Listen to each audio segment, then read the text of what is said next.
you're okay the way you are. That's what we tell young people. Oh, you're okay the way you are. It's like, man, there's nothing worse than you can tell someone who's young than that, especially if they're miserable.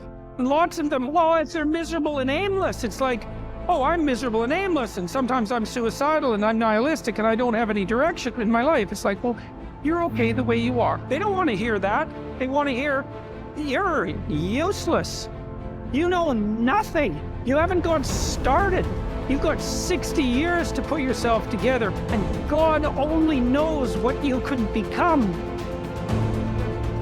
I used to say, I sure hope things will change. That seemed to be my only hope. If it isn't going to change, I'm in serious trouble. And then I discovered it isn't going to change. The tide comes in, and then what? It goes out. For 6,500 years that we know of, recorded history, and probably long before that. So it is not going to change. It's going to be about like it's always been. It gets light, and then what? It turns dark. 6,500 years. See, it's not likely to change. Mr. Schultz said, Jim, I've only known you a short time. But he said, it's already my honest opinion that for things to change for you, you've got to change.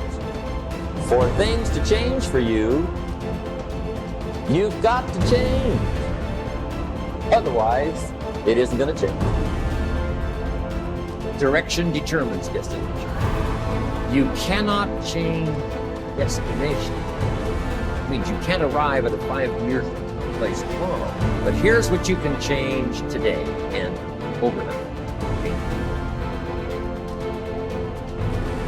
When we look out on our lives, you ask the question, what are you going to do? Look at, as you think about this that you know you need to handle, what are you going to do?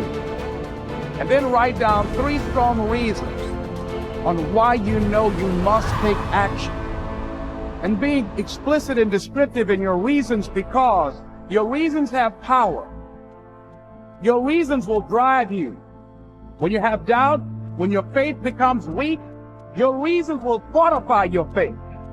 When you have an inner conversation, say, no, don't do that. Your reasons will become your rod and your staff to comfort you, to take you through those challenging moments.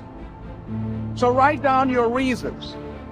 And what you will find, that when you decide to act, when you decide to take life on, and let me warn you, it can be painful, it will be uncomfortable, and that's where the growth is.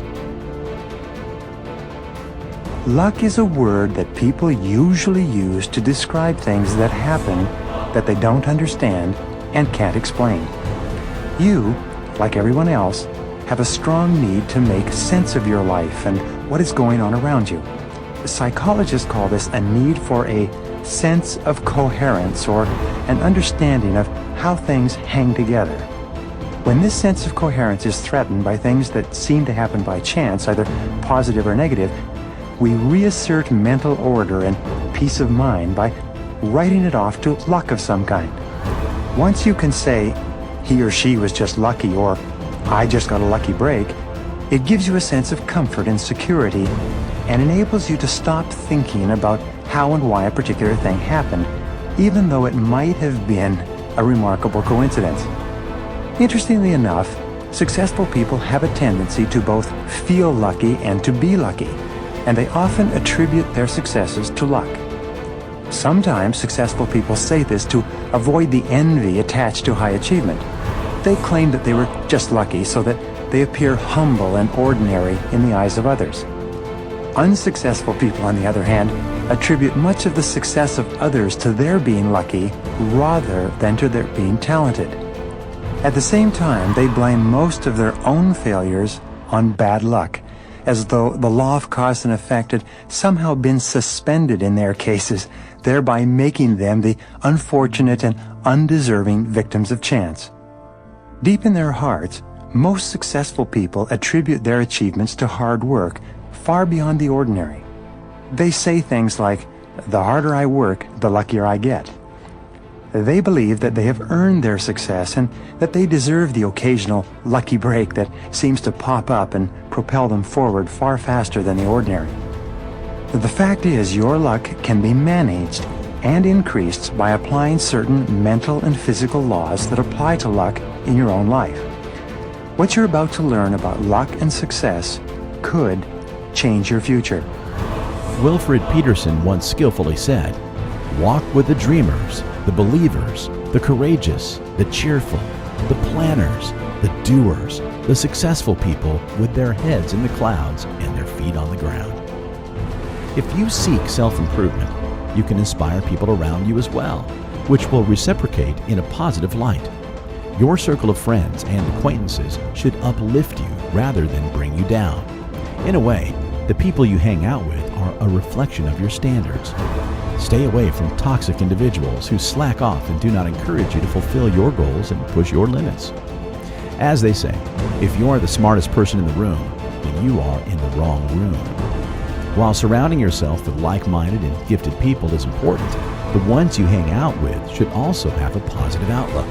After all, your worth and value will mostly be measured by the 5 people you are closest to. Find inspiration. Seeking inspiration is another way to keep growing, especially when you are facing creative blocks. To a large extent, getting inspired is triggered internally. Even though it waxes and wanes along one's creative process, you can still seek external sources to find inspiration. In reality, we all can use inspiration to remain positive and feed our souls. This not only boosts your creativity, but gives you something to look forward to, particularly during those times of hardship and uncertainty. At times, feeling inspired is the only way to clear the mayhem you are experiencing and moving forward with your life. There are countless ways to find inspiration around you.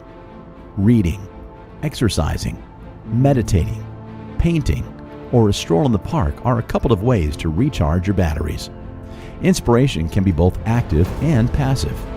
Finding active inspiration motivates you to create something with great purpose, whereas passive inspiration enables you to see the skills and talents of other people and draw your motivation from them. At times when you find yourself in the doldrums, you may conclude that you are just not skilled enough for a certain task. In truth, you simply lack inspiration for the creative juices to flow. By engaging with your entourage and surroundings, you can hope to ignite that spark that will unlock all the doors in front of you.